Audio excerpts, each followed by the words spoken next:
have the best degree, the perfect resume, and a ton of experience. But if you don't have these 5 essential soft skills, you'll struggle to stand out and really get promoted throughout your career. Soft skills are what separate high performance A players, leaders, from just another employee. They are the reason why some people move up the career ladder fast, get promoted very early, while others stay stuck for years in the same position. So today I'll break down the 5 essential soft skills that you really need in a career so you get the best chances of getting promoted fast. So let's go. Number 1 is communication. If you can't express yourself, you can't grow. Communication skills are essential for a good career because it doesn't matter how smart you are or how good your technical skills are. If you cannot express those ideas, nobody will take you seriously. So strong communication is really the difference between people who are A players and just another employee. It will help you to get recognized at the workplace and build rapport with other people. So with that said, what does poor communication look like? Signs can include rambling in meetings without getting to the point and people getting distracted while you speak, or writing emails that are long and nobody wants to read. It can also be not being able to handle difficult conversations, feedback, or just confrontations among people in the workplace. So one of the best ways to improve is, first of all, to structure your ideas. Before you write them down in an email or say it out in a meeting, think about it for a bit. What is your main goal here? What do you want to achieve with what you're saying? And once you've got these structured, then you can start speaking, keeping these in mind. The second one that ties into this is to master concise writing. Nobody wants to read those very, very long emails that start out from Adam and Eve and then they go through all of the history of the project, and then at the very end they might be asking you something. Very often these emails will lead to more confusion and will not help anyone in the project or the team around you. So this is the tip that I usually follow.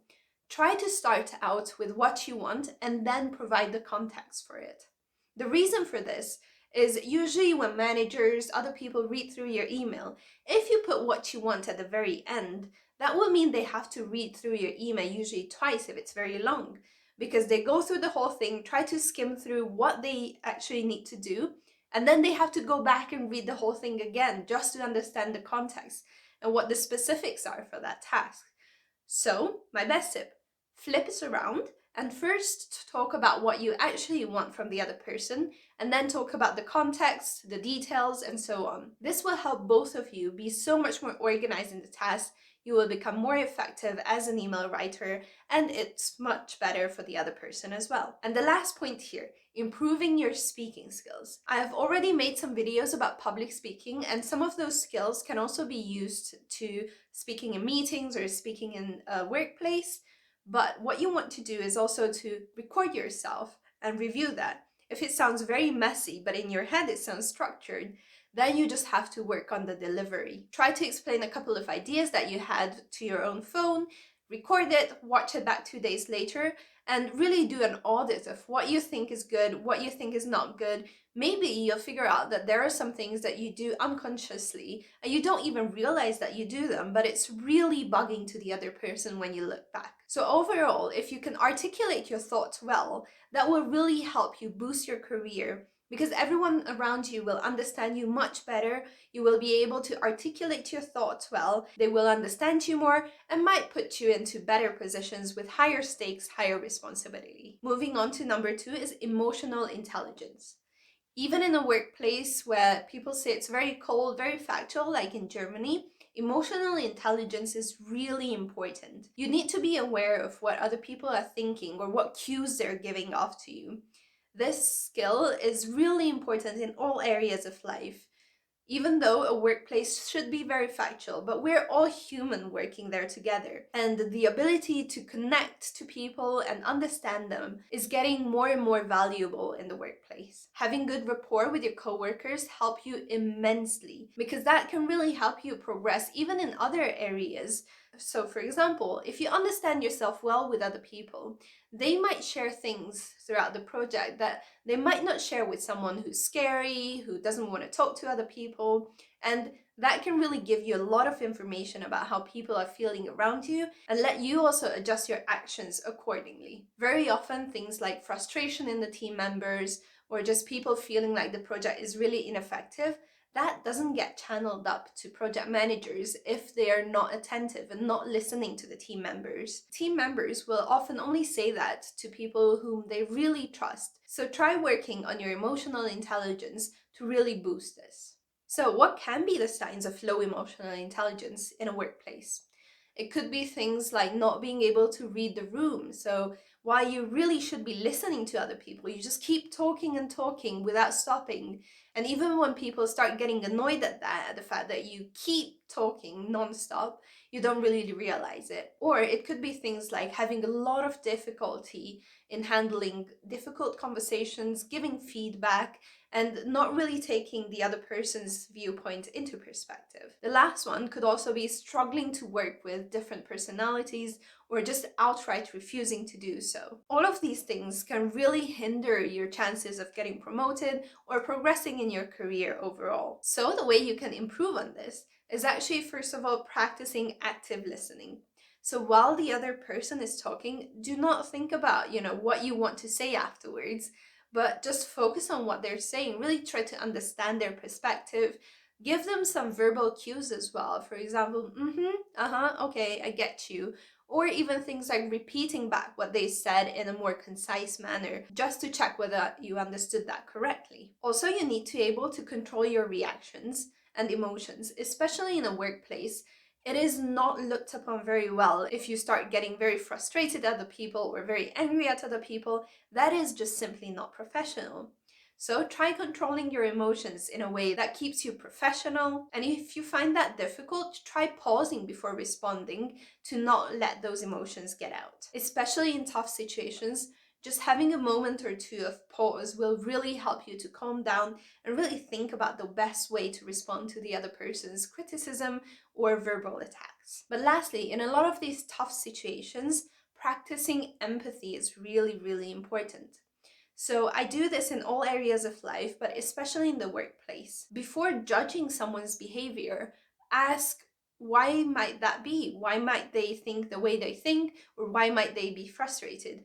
Maybe it is something that is completely out of your control, but they also lack the emotional intelligence and they end up taking the anger out on you during the project. So really think about what might they be going through. Sometimes as a project manager, when I feel like I can't figure out why that person might be that frustrated regarding a project, usually it turns out that it is something in their personal life, and then that is the reason why they're so angry at work, but they failed to put a boundary in place.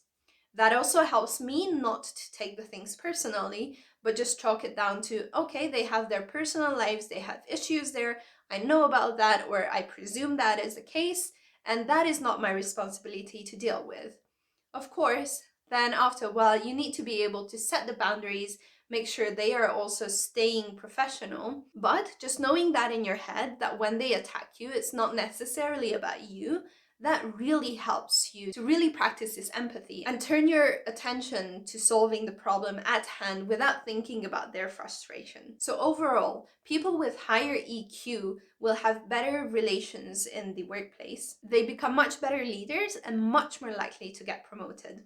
So try to think about these aspects while you're working and encountering a difficult situation. The third soft skill that is really important is time management, getting more things done without burning out. We all have the same 24 hours, or in a case of a workplace, 8 hours. But some people can get much more done and some people just drown in their workload. The difference is often time and priority management. So signs of poor time and priority management, or even energy management, can be feeling busy but never making real progress with your work. It can also be missing deadlines and getting frantic before the deadlines, or just scrambling to get everything done the day before and putting out poor quality work. It can also be struggling to prioritize the important tasks and getting stuck on low value tasks that just take up a lot of time but don't actually contribute to the value that you provide to the project, the company, or your team. I will make some more videos about time management in the workplace, But shortly, the ways to improve can be things like making a plan for the whole week. But some strategies can include, for example, on Monday, you sit down and plan the whole week, make sure that you've got enough time for everything. And then if extra tasks come in, you know how to prioritize. It could also be to chunk your time. So, for example, I know that in between meetings, if I only have 30 minutes, usually I am not able to do any deep work, which means the best for me is to chunk all of the meetings at the beginning or end of the day, depending on the day, and then use the rest of the time in a big chunk to get things done. Prioritize ruthlessly. So you really need to think about, is this something that will output value? So overall, there's a lot of different strategies to manage your time in your career, but these are some of the main points and some small tips that can really help you throughout a busy week. So people who are really able to manage their time efficiently will be seen as more reliable, and they also usually put out better work. This also means you have a higher chance to be promotion ready, and people will trust you more. After a while, you get a higher chance of getting into another position with much more responsibility. Similarly, skill number 4 is adaptability. Now, adaptability is really the skill that will keep you ahead in the industry. In our world, everything is changing so rapidly. There are new softwares coming out, new technologies, new work methods, new processes. And the people that resist change will really suffer in this environment. So the best performers, they really know to look at these new things, new challenges as new opportunities, new ways to learn and to progress and to improve. So if you also want to be one of the best employees, you should work on being more adaptable. Very often, people who are not very good at this skill, they will complain when something new comes in, and they will use the opportunity to resist this growth and feedback and new processes, and they will just create a very negative atmosphere. So what you want to do is, if there's something new, of course you can be critical of it, but really try to shift your mindset from being something that is a challenge and something completely useless to something that can teach you something new. Of course, I'm not saying all changes are good changes. Sometimes there is something that comes from above that makes absolutely no sense on the working level. I'm sure that we've all seen that.